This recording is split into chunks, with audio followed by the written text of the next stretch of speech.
Hello, welcome back to my channel. I hope you are all well. Just a brief aside before I begin, I make true crime and occasionally commentary content, so if that's something you enjoy, please like and subscribe if you want to. Today I'm going to be talking about Canada's youngest serial killer, which is a boy named Peter Woodcock. So let's get into it. Just a brief trigger warning before I begin. This case involves mention of crimes against children, including molestation, sexual assault, and murder, though I will not be going into gross detail about those things. It is still a very disturbing topic, so if those are topics that you aren't comfortable with or can be triggering to you, please take care of yourself. Click off this video and come join me for my next one. I will be, of course, putting resources down below that you can click on if you or someone you know needs help or an outlet. The infamous teen serial killer Peter Woodcock had 3 different names throughout his life. His first being his birth name, which was Peter Woodcock, his second being his foster name, Peter Maynard, and his final being the name he legally changed it to as an adult, which was David Michael Krueger.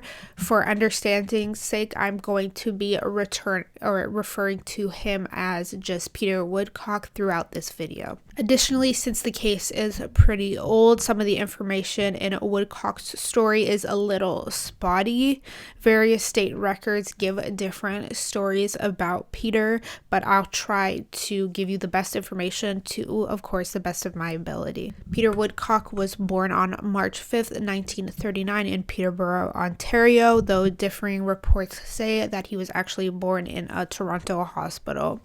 He was born to Juanita Woodcock, an unwed mother, which was, of course, extremely taboo for the 1930s, so Children's Aid, which is a government institution, was already involved in Peter's life right from his conception. Juanita Woodcock was reportedly only 17 years old when she gave birth to Peter and worked in a factory, though other government documents say that she was actually 19 years old and worked as a sex worker. And Juanita was from somewhere in eastern Ontario. Peter's father was never truly known and has never been identified by name, though there were rumors that he was a 19-year-old soldier who was enlisted and fought in World War II. Juanita, who was still unmarried, reportedly gave birth to a second child 4 years later, a girl. Her daughter was reportedly adopted and lived a normal and unassuming life and never had any contact with her brother Peter. Juanita breastfed Peter for 1 month before giving him up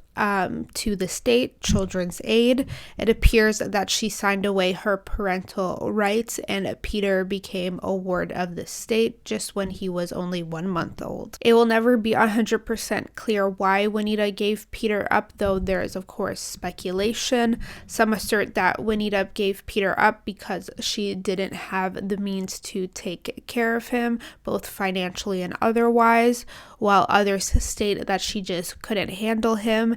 Peter was said to be a very fussy newborn, constantly crying, and was said to had a feeding problem according to government records. Either way, it wouldn't have been easy for Juanita to raise a child on her own. She was a single mother in the mid-1900s, and she, and by extension Peter, would have faced adversity at every turn. Anyways, after Juanita gave Peter up, he was immediately put into foster care. At the time, the common practice in the Children's Aid system was to constantly move foster children from home to home. The practice was in place to prevent the children from bonding with their temporary parents and for foster mothers to prevent foster mothers from bonding with their temporary children, which at the time the bond was believed to be a very bad thing. Now, early childhood researchers and psychologists, amongst other natal professionals, know that constantly moving a child around is extremely detrimental to both their physical and cognitive growth. It is imperative that within the first few years of life, when the brain and a body are growing the most or are the most plastic, that a child has at least one positive and stable relationship with an adult caregiver. If the child doesn't have this, they are very likely to develop attachment issues, which impact essentially everything and may result in lifelong behavioral and relationship issues. I could rant about this forever, of course, because this is what I'm studying in school currently, but I won't bore you with the science and the research if it's something you aren't interested in.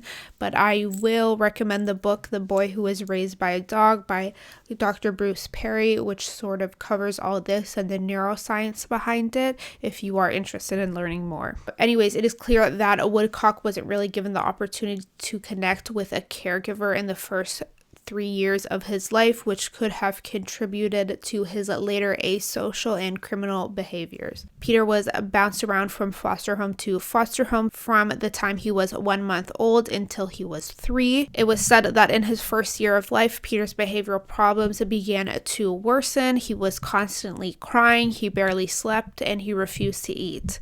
These complications made it difficult for many of his foster parents to deal with him, and for a while, Peter gained little to no weight, which is of course very concerning for a newborn to be not gaining weight. So his various foster parents tried different diets, but nothing seemed to work. Back then, excessive crying was seen as a major behavioral problem, which is untrue. It's actually more concerning if a child doesn't cry at all. Crying is sort of a baby's way at making connections and asking for help.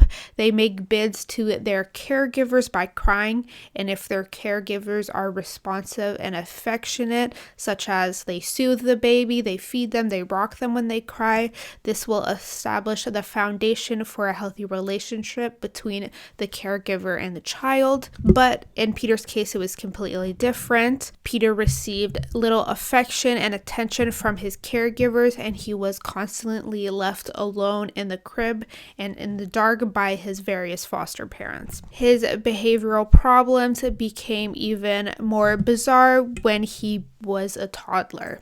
As a 2-year-old, it is reported that Peter was very afraid of strangers and would break down and scream if they came close to him. Peter also started to speak, but what he was saying wasn't discernible and it wasn't English. It was sort of incoherent. It was described as just a series of whining noises. As an adult, Peter alleges that he was abused and neglected in many of the foster homes he was placed in throughout his infancy. Hospital records verify that he was abused in at least one home. He was once admitted to the emergency room after being physically assaulted by a foster parent. It is reported that he had a twisted neck, meaning that his foster parents sort of wrung his neck or choked him. It seemed that Peter's luck sort of started to change when he turned 3 years old and was placed into his final foster home with the Maynards. The Maynard family consisted of Father Frank, Mother Susan, and their one son George, who was 10 years older than Peter. The Maynards started fostering children, particularly orphans, during World War II.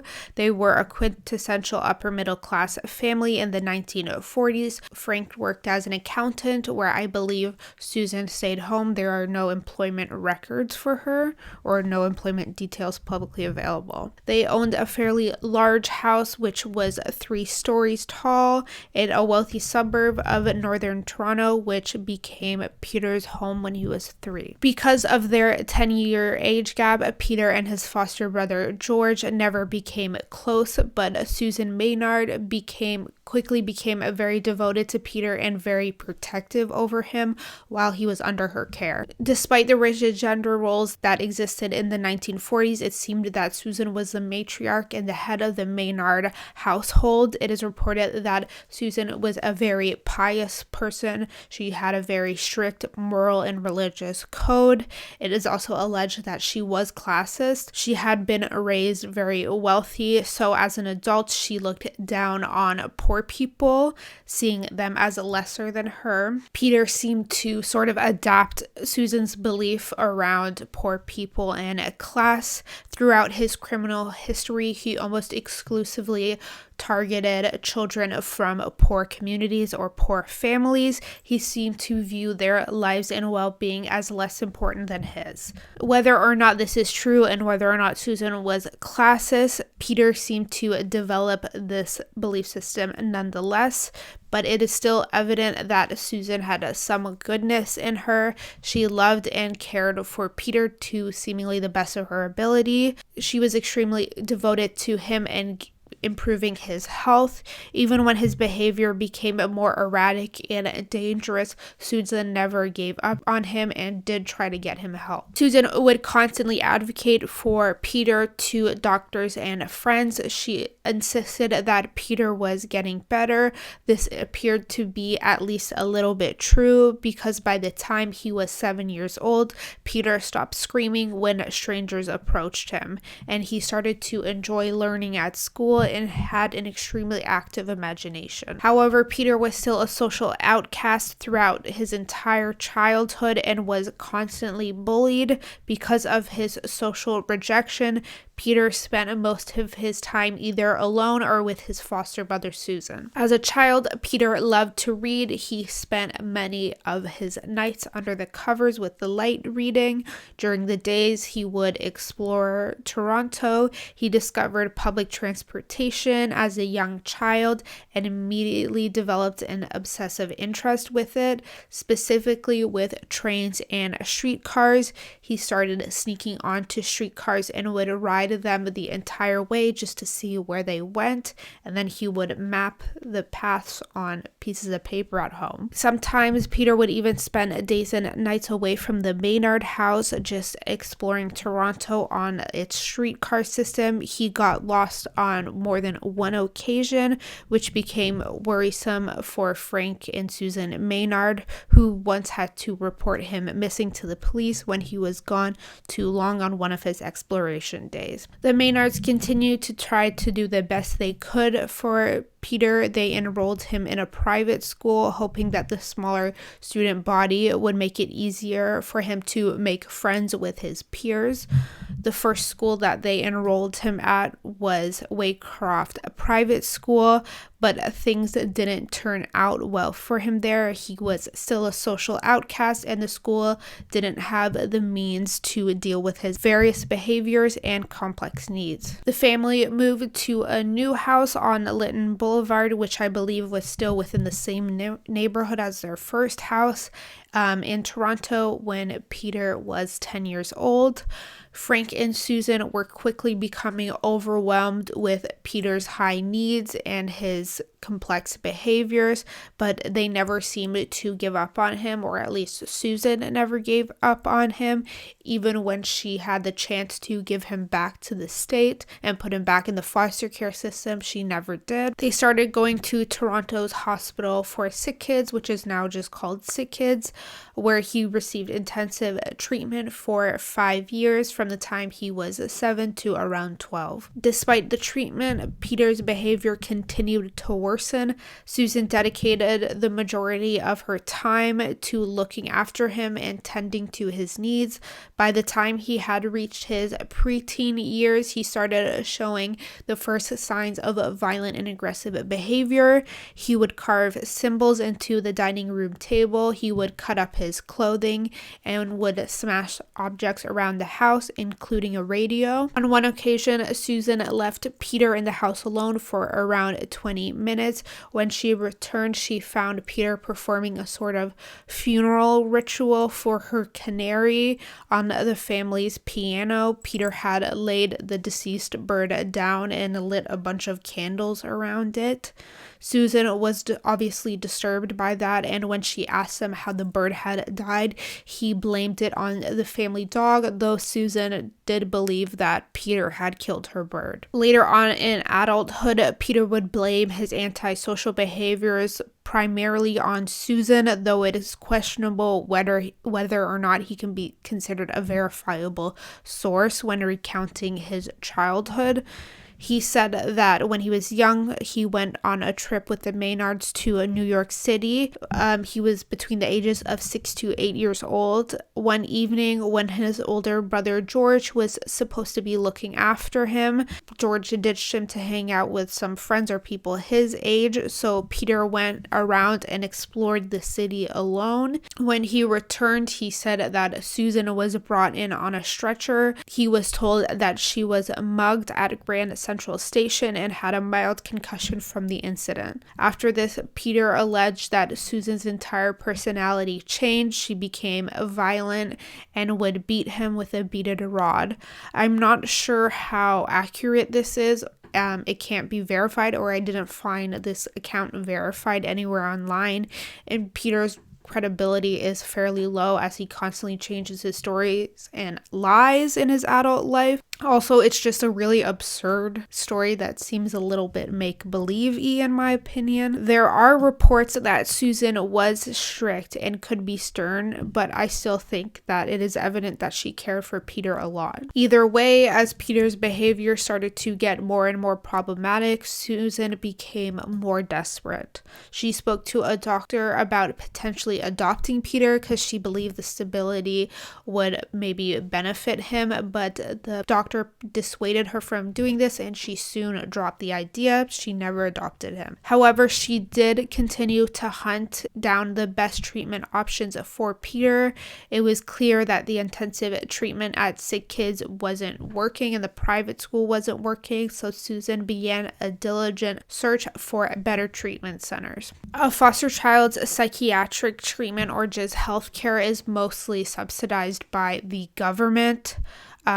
Public funding for health resources doesn't lead to receiving the best services, unfortunately, but Susan and Frank started paying out of pocket for his services, which is not an extremely common practice in the foster care system, or wasn't at that point in time. They eventually paid and got him enrolled at a treatment center in Toronto. At this time, these treatment centers were called schools for disturbed children, but Susan still wasn't satisfied with the level of care that Peter was receiving there, so she began traveling all over Ontario to try to find him the best treatment. Eventually, she found a treatment center in Kingston, Ontario, which was another school for disturbed children, where she was satisfied with what they had to offer. Before he was able to be accepted into the school, he needed to be evaluated by a social worker from Children's Aid. So when he was 11 years old, a social worker came to the Maynard household to analyze and evaluate him. The social worker found that Peter was highly impulsive, had little self-control, and had no friends, though he liked to control play with very young children. They also recorded that Peter was excessively affectionate with his foster mother. During the assessment, the social worker took Peter on a walk around the CNE fairgrounds.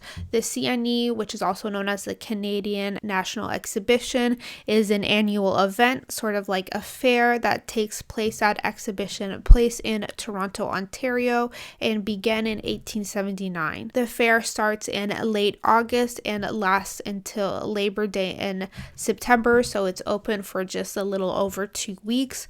For the remainder of the year, Exhibition Place is sort of the location for various events and also houses banquet halls, historic buildings and monuments, etc. Throughout Peter's childhood, the CNE grounds was a common place for children to play, especially when it was sort of abandoned after the fair had happened. On some of his exploration trips, Peter would wander around the grounds. He was particularly fascinated by the railway station located near the CNE grounds. Anyways, while he was on this walk with the social worker, Peter told the social worker that he wished a bomb would fall on the grounds and, quote, kill all the children. This statement was, of course, extremely worrisome for Children's Aid and the social worker. At that point, Peter hadn't been violent or shown any physical aggression towards other kids. After this evaluation, children aides and the Maynards agreed to send him to Sunnyside Children's Center,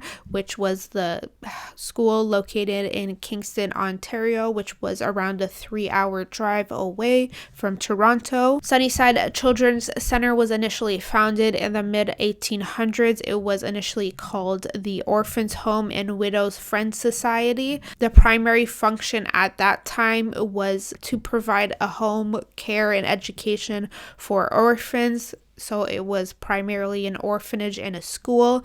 This changed towards the mid-1900s when it became the Sunnyside Children's Center, which was a treatment center for, quote, emotionally disturbed children. Peter was sent to live at a Sunnyside Children's Center when he was around 11 years old for about 3 years, so approximately between 1951 to 1954. Peter recalls this time as being the best years of his life. He got along with his peers, and staff would often let him go out on bike rides around Kingston. Peter alleged that during his time at Sunnyside, he started having sexual encounters with the other children at the school when he was as young as 12 years old. He alleged that he had consensual sex with a 12-year-old girl at Sunnyside when he was 13. It is reported that whenever he wasn't monitored by staff at Sunnyside, Peter would play sexual games with the other children. After 3 years at the school, when Peter was around 14 years old, the staff at Sunnyside wanted to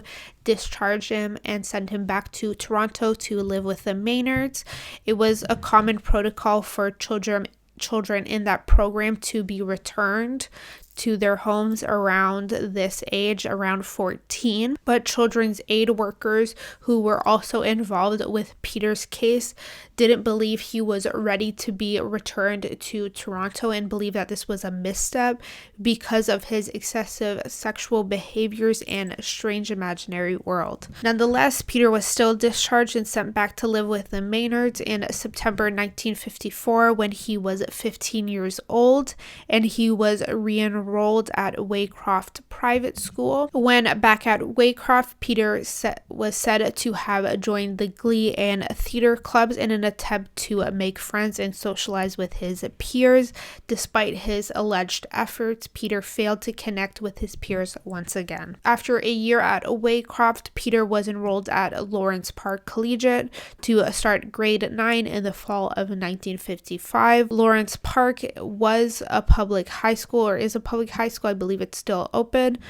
He struggled greatly there and was bullied severely by his peers. At one point, he was chased after school and the kids broke his bike. So he was transferred to another private school called Bloordale College after only 6 weeks of being at Lawrence Park. He remained at Bloordale College for the next 2 years until he was caught for his crimes. Despite his obvious social problems, many teachers of Peter believed him to be highly intelligent, especially in subjects like history, science, and English. After his bike was broken by various high schoolers or his peers, the Maynards bought him a brand new bike, a white and red 3-speed racing bicycle. Most likely resulting from his lack of peer relationships, Peter started creating an elaborate inner world which continued to develop well into his adolescence. He fantasized that he was the leader of a gang called the Winchester Heights Gang. The gang consisted of 500 boys who followed his every command. He would spend most of his days, especially on the weekends, riding his bike no matter the weather, pretending he was leading missions for the Winchester Heights Gang. As he became older, the gang tasks and missions became more bizarre and violent. Peter took a job parking cars at Casa Loma in the summer of 1956, so he would have been around 17 years old at this time. Casa Loma is a historic mansion, like Gothic castle type thing in Toronto that is considered a landmark landmark and a museum. The job was supposed to just be a summer job for Peter, but his boss was really happy with his work and satisfied, so he offered Peter to continue working at Casa Loma throughout the upcoming school year, where he would just work Saturdays parking cars, which he accepted. Though he was doing well at school and work, Peter's fantasies became dangerous and violent. As an adult, Peter would remember or recall upon this time, recalling that he began fantasizing about murder and sexual assault starting in February 1956, a month before his 17th birthday. Peter would later try to blame his interests and desires, or these interests and desires, on his alien self, saying that it was as if an alien entered his body and he started to experience these graphic fantasies. He said that around this time he started developing an attraction to younger children, and it wasn't long before he started acting on his sexual impulses. He started leading violent and disturbing missions with the Winchester Heights gang. He would ride his bike around Toronto, specifically where young children played in poor neighborhoods. When he found a target, typically someone under the age of 10 years, he would manipulate them into playing a sexual game with them, i.e. getting them to remove their clothes in exchange for getting a ride on his bike. Peter alleges that the assaults didn't really start off as violent because he found that a lot of the children were cooperative, and when he offered them the ride, they would agree to whatever right away. But as time went on, Peter's attacks grew more and more violent. He started planning his first murder in March 1956. Peter would later allege that his intentions wasn't to harm or kill the child, he was just interested in human anatomy. So in March 1956, Peter lured a 10-year-old girl out to a ravine and was planning on killing her and quote, cutting her open with a penknife that he brought. He alleged that the girl was suicidal because of her home life and that she had consented to Peter killing her. But the pair quickly got lost in the ravine, so Peter became more focused on getting out of the ravine and forgot about the whole murder plot. Nonetheless, the girl's parents, of course, became worried by her sudden disappearance when she didn't return home as it started to get dark, so they phoned the police to start searching for her. Her parents told the police about Peter. I guess her parents knew that she was friends or had some involvement with Peter or was hanging out with him that night. So the police went to the Maynard house to tell them about what was happening. Peter said that he got in a lot of trouble, of course, from the Maynard family after this, especially from his foster mother Susan, who was embarrassed that the neighbors could see cop cars in their driveway, though no charges were pursued by police or the girl's family at this time. Peter said the assaults began to become more and more violent in the summer of 1956 when he victimized dozens of small children, including a 3-year-old. As I said, he stated that the primary motive of his assault was because he was interested in human anatomy. He started choking his victims until they passed out. Then he would leave them to wake up alone. After the assaults, he would read human anatomy textbooks that he owned to sort of decipher what he had done to the child or what had caused them to pass out. Then, once he started learning more about this, he started teaching young girls in various neighborhoods how to make each other pass out by pressing their fingers in a V shape against each other's windpipe. Authorities found out about that this was happening, though it wasn't initially connected to Peter. They found out about this when one girl who had been choked by the other girls needed to be resuscitated by firefighters. Though he had been partaking in criminal activity for months, the real devastation caused by Peter began in September 1956. Peter's first murder victim was 7-year-old Wayne Millett. Wayne was born sometime in 1949 to parents Irene Irene and John Millett. The couple had 5 children, which I believe were all sons, and Wayne was their youngest child.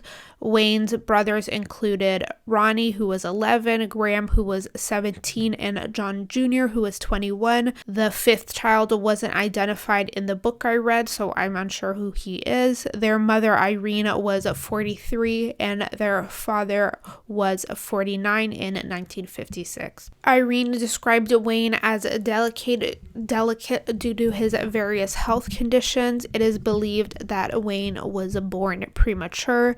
Due to his various health issues, Wayne spent the first 5 years of his life in a Kingston hospital, but in 1956 he was said to be much healthier. He was very active and enjoyed playing outside. The Millett family lived in Sealy's Bay, a small village within the township of Leeds and 1,000 Islands in Ontario. It was located between Ottawa and Kingston, though a little closer to Kingston. The township itself is pretty small. Today it has a population of under 10,000 people. So in the 1950s it was of course even less than that.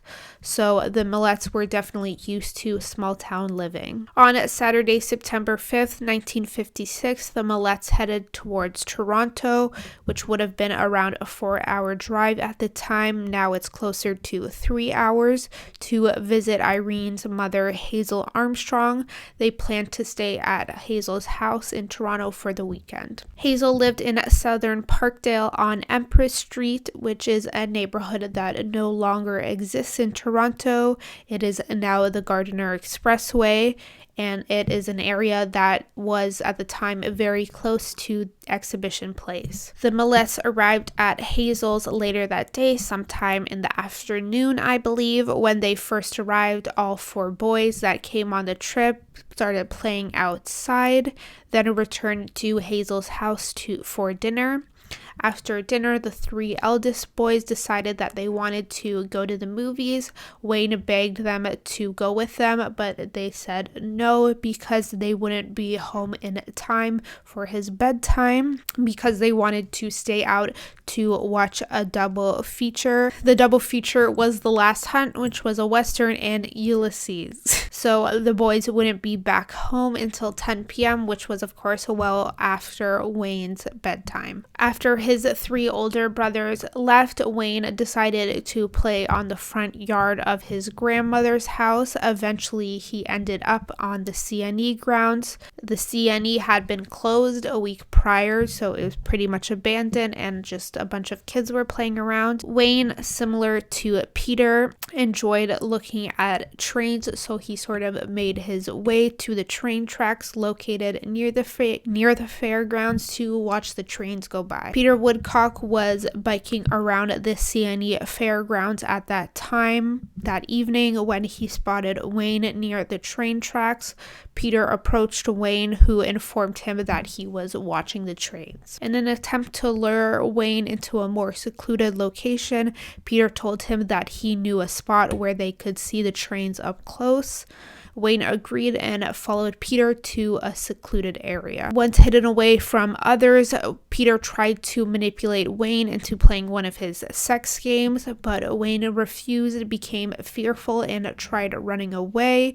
Peter, who at this point had sexually assaulted dozens of young children, wasn't used to being turned down, so he became enraged. He brutally assaulted Wayne, biting him and pushing him down, and eventually strangled him to death. After the assault, Peter fled the scene, riding away on his bike. Witnesses saw him emerging from the location where he murdered Wayne. Meanwhile, back at Hazel's house, Wayne's parents were starting to get worried when he didn't return home after 30 minutes of playing outside. John, who was Wayne's father, searched for Wayne but was unsuccessful, so Irene, which is Wayne's mother, called the police for the first time around 8:15 p.m. to report that Wayne was missing. John convinced Irene to wait until the other 3 boys returned home from the movies, hoping that the older boys had changed their mind and decided to bring Wayne with them. The 3 boys returned to Hazel's home around 10 p.m., but Wayne wasn't with them,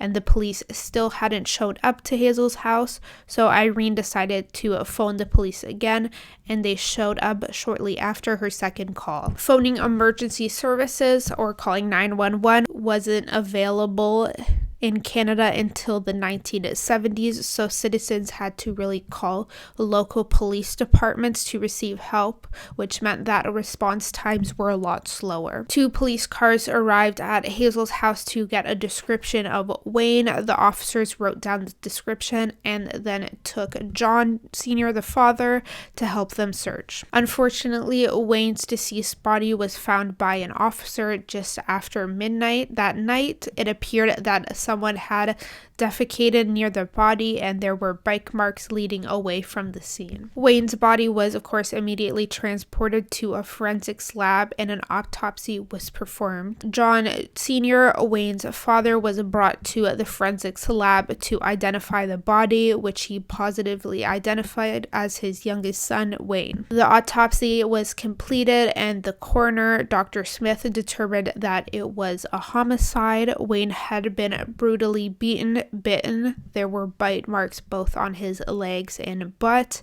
and strangled to death. Though he was fully clothed at the time his body was discovered, and there was no signs of sexual assault. The police began searching for Wayne's murderer right away. Witnesses said they saw Wayne with another boy who wasn't much taller or bigger than the 7-year-old and was in possession of a bicycle. A guard who was patrolling the CNE fairground that night reported that he had been approached by a teenager between the ages of 14 and 16 who he had a very peculiar conversation with. The boy, who was wearing a gray windbreaker, asked the guard if he was a cop. The guard replied that no, he wasn't. Then he asked if the guard had seen any bodies on the CNE grounds. The guard replied no again. The young teen then said that he just saw a young boy who looked just like him come out from the bushes and ride away on a bicycle. The conversation was, of course, strange to the guard, so he made a mental note to remember the conversation. A decent amount of witnesses came forward stating that they saw a teen riding a bicycle away from the murder scene the night of Wayne's murder. So in an attempt to lure the killer out, the police got the Toronto Star, which is a local newspaper, to issue a plea in the paper for the boy on the bike to come forward. They stated that they believed he witnessed the crime and that they didn't believe he was a suspect. In another attempt to find Wayne's murderer, police sent a description to every public school in Toronto. Though there were mountains of evidence and eyewitness testimony coming out that would have pointed directly to Peter Woodcock being the murderer, police instead started zeroing in on a 14-year-old boy named Ron Moffett. Ron Moffett was born sometime in 1942 to parents Omar and Bette Moffett, and Ron had 2 brothers. Ron skipped school the following Monday after Wayne's murder, and instead of going home or staying at home, he hid in a cubby in the basement of his apartment building. He would later say that around this time his parents were fighting a lot, so he was trying to hide away from all that. He stayed in the cubby for 4 days, only occasionally leaving to go watch a movie. Ron's parents began to worry when he was gone for so long, so they called police to report him missing. The police searched the apartment building and eventually found Ron sleeping in the cubby around 12:20 p.m. on Friday, September 21st, 1956. They immediately put him in a police cruiser and brought him to police headquarters to question him. Police had found out that Ron had worked at the CNE that summer as he helped work one of the fair rides, so they started to believe that he was responsible for Wayne's murder. The main rationale behind this was that he was familiar with the CNE fairgrounds and that he had gone into hiding after Wayne's murder. Ron immediately told police that he was hiding because of his parents fighting, but police didn't believe him and continued to question him without a lawyer or his parents present. His parents didn't even know that Ron was at the police headquarters. In reality, there there also was mountains of evidence proving that Ron hadn't committed the murder, but police willfully ignored it. When Wayne Millett had been murdered, Ron was at the movie theater watching the same double showing as Wayne's 3 older brothers from 5:30 to 9:30 p.m. Many witnesses asserted that they saw Ron at the theater and that they could verify that he was there at the time of the murder. Additionally, Ron didn't fit the description of the killer. He didn't own a bike, he didn't know how to ride a bike, and he was 5 inches taller. Nonetheless, police continued to pursue Ron, initially stating that he had just snuck out of the theater, committed the murder, and then returned. For many decades, Ron didn't talk about his experience with Toronto police, as it was deeply traumatizing for him and his family. But when he did eventually speak out, he alleged that police coerced him into confessing to the murder of Wayne Millett. He said that they fed him lines that he then repeated, and that basically constituted his confession. His confession went something along these lines. On Saturday, September 15th, 1956, Ron stole a bicycle and then went to the C&E grounds where he earned some change, helping a man unload his truck. Then he sat around for a bit until a young boy, Wayne Millett, approached him and started annoying or teasing him. Wayne began kicking Ron, which angered him, so Ron started beating him. Eventually, he wrapped his arms around the boy's neck too tightly, and Wayne became unresponsive. Ron panicked, knowing that he had killed the boy, so he moved and hid the body and dumped the bike near a gate.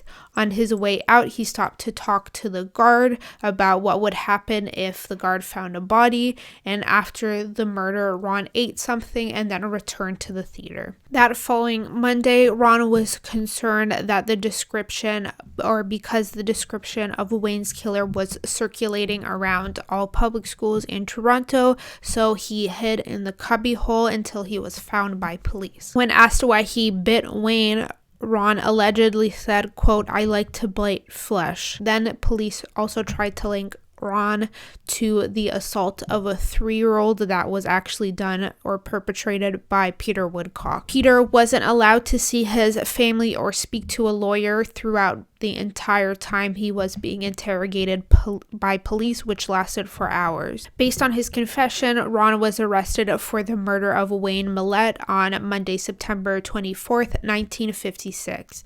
He pleaded not guilty based on his charges, and only a month later, Ron's trial began and he was found guilty for manslaughter. A major piece of evidence that the prosecution put forward was that Ron's teeth matched the bite marks on Wayne Millett's body. Today, bite mark analysis is not often used in court as it is highly unreliable. Since he was a juvenile, Ron was sent to a reform school in Bowmanville, Ontario. Ron said he once tried to escape from the school with another youth, but they were both caught. As a punishment, the 2 youth were allegedly put on a starvation diet, were forced to clean an entire floor with a toothbrush, and they were forced to sleep on that same floor and share a blanket. Ron decided that because the conditions in Bowmanville were so terrible, he was going to pretend to be mentally ill, or as he put it, act crazy. Based on his actions, he was sent to Guelph Reformatory, which is a prison, or was a prison, that housed both adult and youth offenders. He was admitted to the prison's psychiatric ward for further evaluation. Meanwhile, Peter Woodcock was free and his behavior was getting increasingly violent. Only 3 weeks after Wayne Millett's murder, Peter would go on to murder his second victim, 19-year-old Gary Morris. On Saturday, October 6, 1956, Gary Morris went to see a movie with his 8-year-old friend. After the movie, the boys returned to Gary's house and played in the front yard. Gary was reportedly from a working-class family and lived in an impoverished neighborhood in Toronto. There is a discrepancy about where Gary met Peter Woodcock that day. In some reports, Peter was riding his bike around Cabbagetown, which is a neighborhood in Toronto, when he came across Gary and his friend playing in Gary's front yard. Other accounts state that Peter and Gary met at St. Lawrence Market, which is an indoor food market in Toronto. Either way, the boys met in the afternoon of that Saturday, and Peter convinced Gary to tag along with him on a bike ride to Cherry Beach. Prior to Gary's murder, Peter had scouted Cherry Beach, which is a beach located in Toronto, as a good place to commit a murder. So back to that Saturday, Peter biked to Cherry Beach with Gary riding on his handlebars. Once they arrived at the beach, Peter choked Gary until he went unconscious. He then removed the boy's clothes and brutally beat him. Meanwhile, Gary's mother became worried and phoned the police around 8 p.m. that night to report him missing. Police arrived shortly afterwards and took a description of the teen that Gary was last seen with from Gary's friend that he was playing with. Gary's friend told police that the teen was between 14 to 16 years old, had dark hair, and wore glasses. There is another discrepancy about when Gary's body was found. Some reports say it took 7 to 10 days to find him, while others say that the body was discovered the following day. Either way, Gary's body was sadly discovered at Cherry Beach, where he was murdered. His cause of death was asphyxiation, which also caused his liver to rupture. The murder was eerily similar to Wayne's. Both boys had reportedly been undressed, then redressed, and had been bitten by their assailant. Gary sadly had bite marks on his neck and throat. There were also paper clips around Gary's body when he was discovered. Serial killers weren't really known about in the 1950s, or serial offenders. The term wasn't actually coined until the 1970s, so police didn't really have the knowledge or the wherewithal to link the two murders to each other, though there are undeniable and pretty much obvious similarities. Police theorized that the murders were committed by two different teenagers on a bike, so Ron Moffett remained in jail for a crime he didn't commit. In the interim between murders, Peter continued to sexually assault and victimize children. In later years, he would claim, or he would try to claim in one account, that the murders were accidental, that his alien self had taken over and brutalized his victim. 3 months after Gary's murder, Peter struck again. On Saturday, January 19th, 1957, 4-year-old Carol Voice was playing outside with her friend, a little boy named Johnny, who I believe was 4 years old as well. The children were playing out in front of Johnny's apartment, which was located on Danforth Avenue, while their mothers hung out and had a visit with each other inside the apartment. Johnny's father was also working as a clerk at a paint store located at the bottom floor of the apartment building, so all three adults had a clear view of the children playing in the front yard. Though it's also important to remember how different cultural norms were back then in the 1950s. Child murderers and abductions weren't really relatively known or worried about, so it wasn't unusual or frowned upon for young children to be allowed to play largely unsupervised by their parents. So around 3:30 p.m. that day, Peter Woodcock, who had spent the majority of his day riding around or biking around Toronto, approached Johnny and Carol as they were playing. Peter asked both children how old they were. Both replied 4.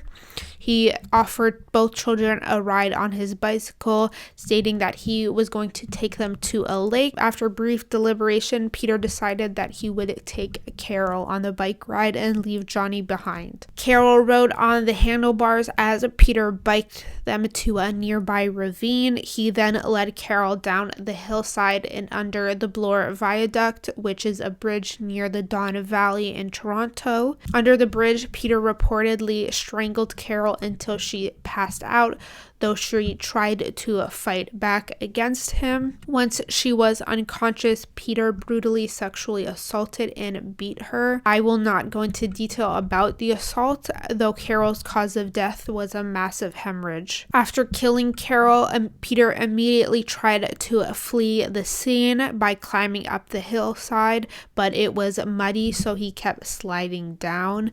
Eventually he got out, and multiple witnesses, including a rail yard worker, saw him fleeing the crime scene. After the murder, Peter returned home to the Maynards and ate dinner with his foster family as if nothing had happened. Back at Johnny's apartment, Carol's mother went outside to get Carol mere minutes after she left with Peter. When he was asked where Carol went, Carol's young friend Johnny said that she had gone on a bike ride with a teenage boy. Carol's mother immediately called police. Police arrived and many began to search for Carol, including her father, Raymond Voice. Sadly, her body was found under the Bloor Viaduct at 11:09 p.m. that same day by an officer. Raymond, her father, positively identified Carol's body at the crime scene. The city of Toronto and its inhabitants was devastated by the serial child murders, so it became the number one priority to catch the teen on the bike who killed Gary and Carol. It was so believed by police that Ron Moffett killed Wayne. The police released a composite sketch of the killer to the media so it could be widely broadcasted, and offered a reward of $5,000 for information leading to an arrest. Then 2,300 police officers from the Toronto Police started interviewing any teen boy who matched the composite sketch in the following days. The day after Carol's murder, Peter actually visited his local police station. He did this frequently as he liked to talk to the officers. The break in the case came when two officers recognized Peter Woodcock from the composite sketch from a case they worked almost a year prior. They had questioned Peter in March of 1956 when they were informed about a missing 10-year-old girl.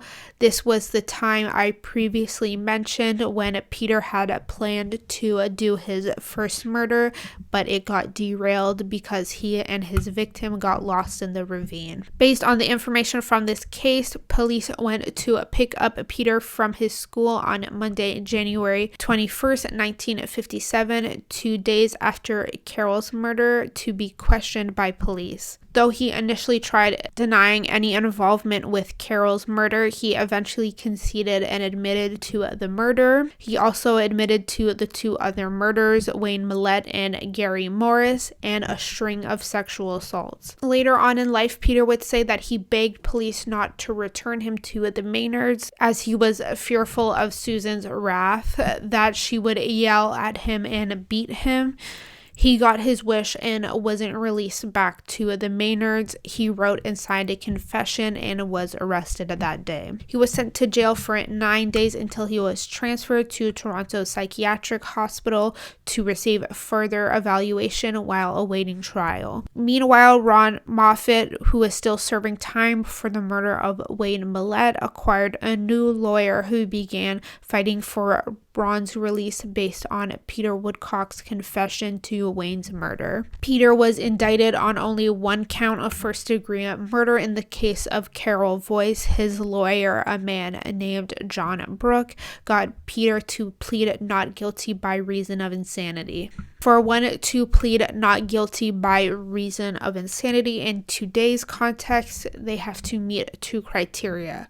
One, that the perpetrator was suffering from a psychiatric disorder at the time of the offense, and two, that because of their psychiatric disorder, they didn't have the wherewithal to realize that what they were doing was wrong. Obviously, this doesn't apply to Peter at all, who had complete knowledge of his crimes and knew what he was doing was quite obviously wrong.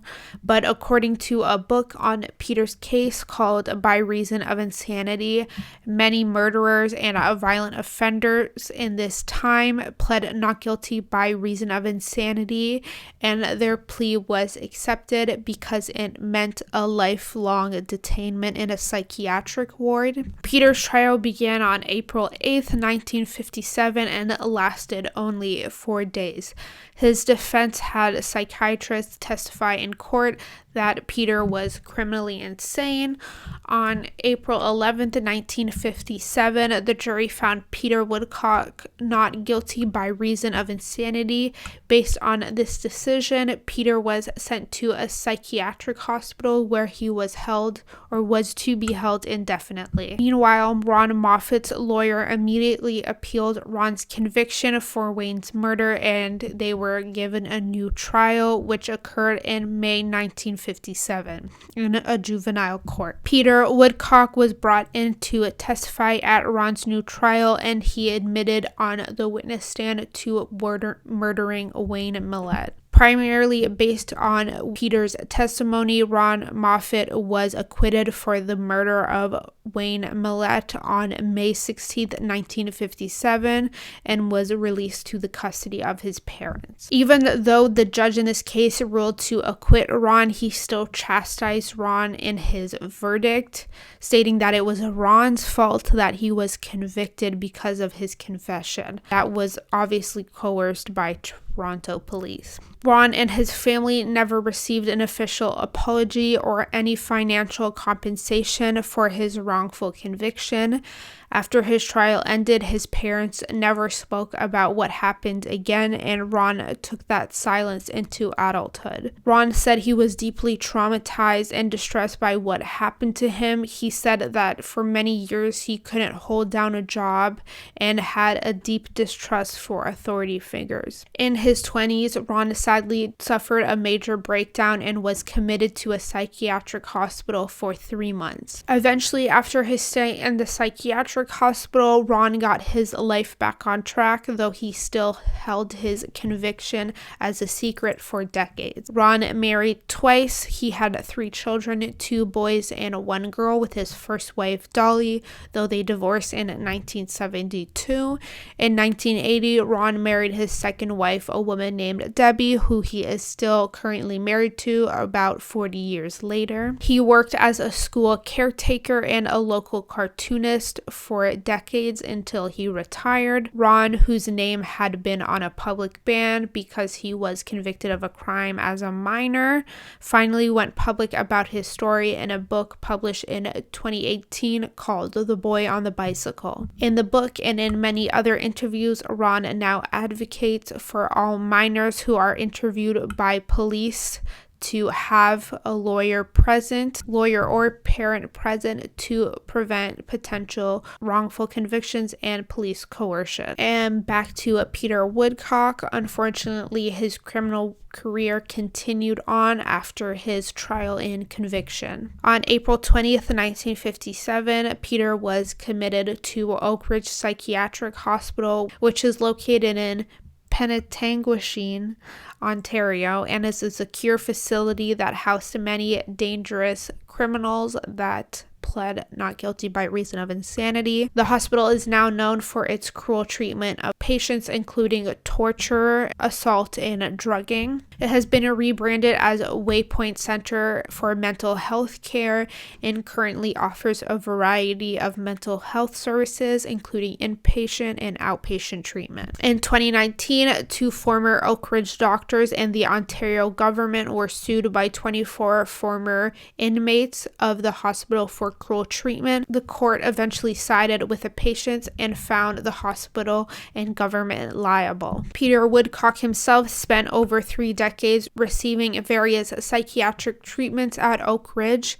He was diagnosed as a psychopath early on into his stay at the hospital. He would constantly brag about his crimes to other patients, though he would feign remorse to staff and doctors. During his time in this hospital, Peter underwent many bizarre and and violent treatments in an attempt to cure his psychopathy. One treatment he underwent was drugging patients with LSD and other psychedelic drugs in an attempt to break down their inhibitions and have them develop empathy and moral reasoning. Another experimental treatment that he underwent was called the 100 Day Hayden, where patients at Oak Ridge diagnosed with psychopathy and schizophrenia were put in a room with each other for 100 days without any doctors or staff present in the room. The patients were prompted to share their innermost beliefs with each other and challenge each other's beliefs.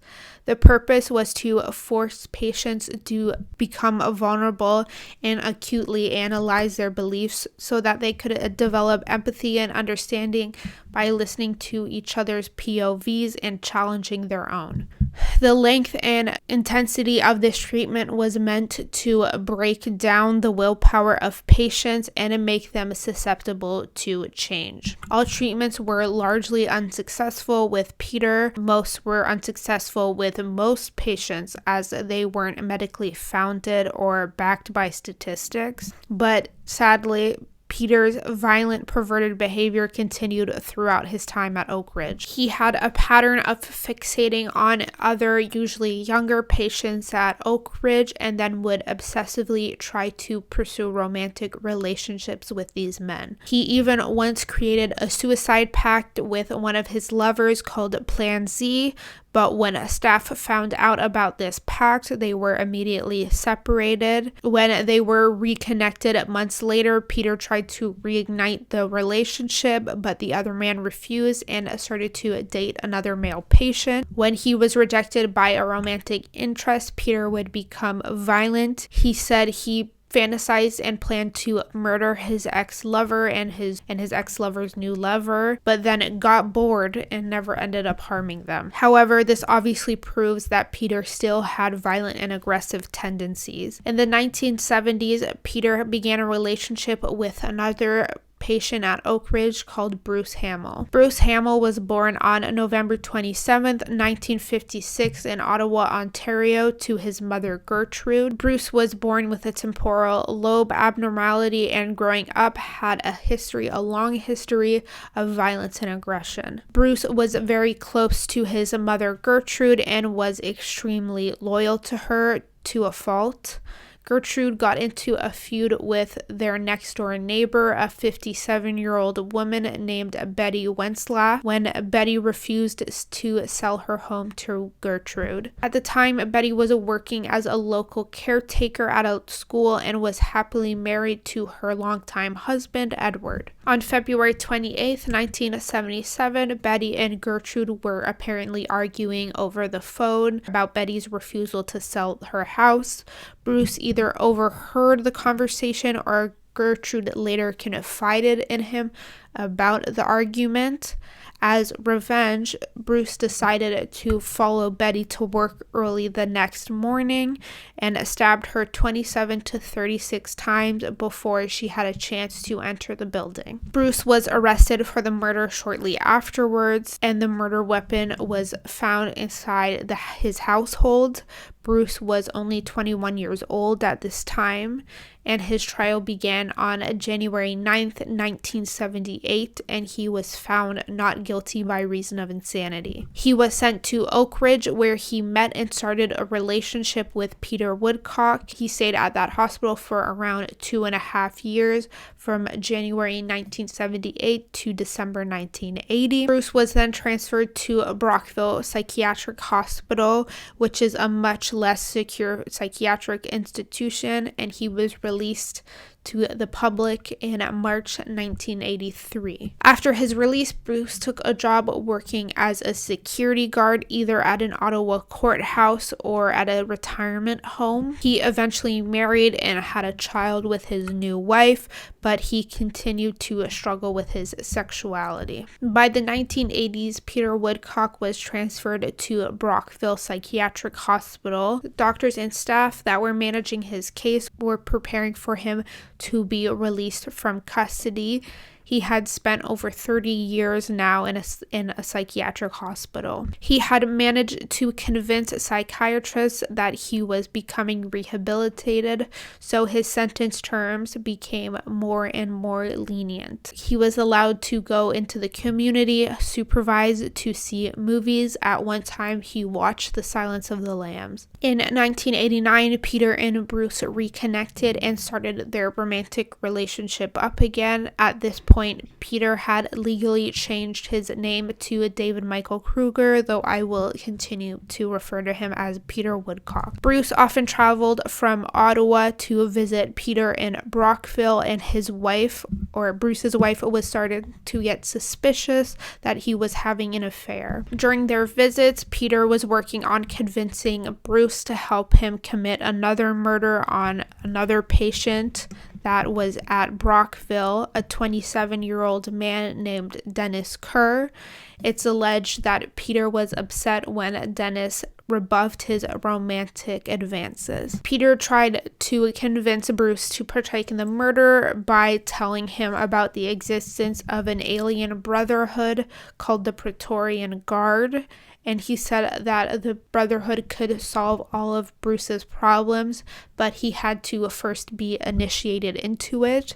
For his initiation, he would need to assist in the murder of Dennis Kerr, and Bruce eventually agreed to this. On Saturday, July 13th, 1991, Bruce prepared to travel to Ottawa, or to travel from Ottawa to Brockville to take Peter out on his first day pass. The only thing he brought with him was a pipe wrench wrapped in newspaper that he put in a plastic bag. Staff at Brockville had agreed to allow Bruce to take Peter out off of the hospital grounds on a short day trip. The pair told staff that they planned on going to a local Dairy Queen, then walking down the St. Lawrence River. Once Bruce arrived in Brockville, he went to a local Canadian Tire where he purchased a sleeping bag, a hatchet, and a hunting knife, which he paid for all with a credit card. Then he went to a drugstore and bought over-the-counter sleeping pills. After his purchases, Bruce arrived at Brockville Psychiatric Hospital around 2 p.m. and signed out Peter Woodcock to first go on a walk around the hospital's grounds. The hospital is located on a pretty large plot of land, which has many paths and trails for patients to walk. Nature and water are believed to, of course, have many therapeutic benefits, which is the reason why it was located where it was. So Peter and Bruce went on their walk around the grounds and hid weapons Bruce brought into the shrubs along one of the hospital's trails.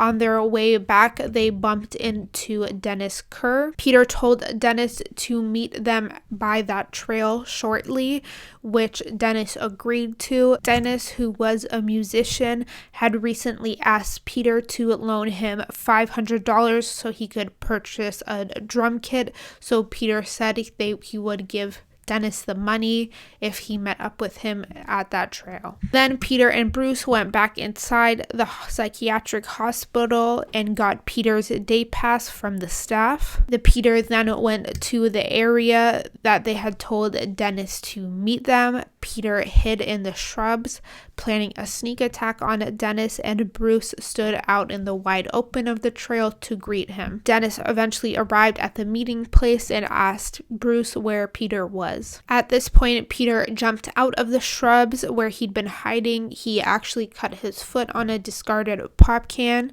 and he began hitting Dennis on his head with a pipe wrench. He hit him 2 times, I believe. Then together, Peter and Bruce started brutalizing Dennis by cutting and stabbing him with the hunting knife and hatchet. Peter said he then laid beside Dennis as he was dying and remained there until he heard the death rattle, which is just a gurgling sound someone makes as they are dying. Then the duo both sexually assaulted Dennis's body in a sort of ritual to appease the alien brotherhood. After this was done, Bruce took the sleeping pills he had brought to fall asleep, and he fell asleep and went inside the sleeping bag. This was part of the initiation. Bruce believed that the guards from the alien Brotherhood were going to inject him with a potion as he slept that would cure all his issues. Peter watched Bruce sleep for a while. He later told reporters and interviewers that he considered or he debated killing Bruce too, but he decided not to because he was too tired. Then while Bruce slept, Peter went to a local police department around a few kilometers away from the hospital and confessed to the murder. He led the officers back to the crime scene where both men were promptly arrested. In 1992, both men were again found not guilty by reason of insanity for the murder of Dennis Kerr and were sent back to Oak Ridge Psychiatric Hospital. Both men spent the rest of their lives living at Oak Ridge Psychiatric Hospital throughout the 90s and the early 2000s. Peter Woodcock was interviewed by many reporters and was the focal point in multiple documentaries. He was constantly giving various excuses or reasons why he committed the murders. His story was constantly changing, so it ranged from the murders being accidental, as in his alien self taking over and brutalizing the kids, to admitting that he didn't care about his victims' lives and felt like God when he killed them. Whatever his reason, Peter was a diagnosed psychopath who died in his psychiatric cell at Oak Ridge on his 71st birthday on March 5th, 2010 of natural causes. Bruce Hamill also died at Oak Ridge. His name had been changed to Waypoint by this time, though. On May 21st, 2019, he was 63 years old. Though there is no excuses for Peter's crimes, and I would never wish to excuse them, he is the lowest of the low because he victimized vulnerable children. I still believe there is some insight to be had in analyzing cases like his. As I said before, research has shown that early childhood neglect and abuse can cause substantial damage to a child's mental and physical health. I don't say this to sort of excuse or pathologize Peter's crimes, but maybe his story can be used to prevent future crime from happening. If the general public and medical/mental health professionals all understood what might cause someone to commit these crimes or display asocial behaviors, there is a chance that they can be prevented in the future. But ultimately, it was still Peter's voluntary decision to harm others. He negatively impacted and victimized countless people, including Wayne Millett, Gary Morris, Carol Voice, Ron Moffett, Dennis Kerr, and their respective loved ones. Ron Moffat's harrowing story also sheds light on how traumatizing wrongful convictions can be and what changes need to be made to Canadians' juvenile justice system to prevent similar miscarriages of justice from happening in the future, as these things are still occurring. So thank you for watching. I hope you enjoyed this video as much as you can enjoy a video like this, and I'll see you next time.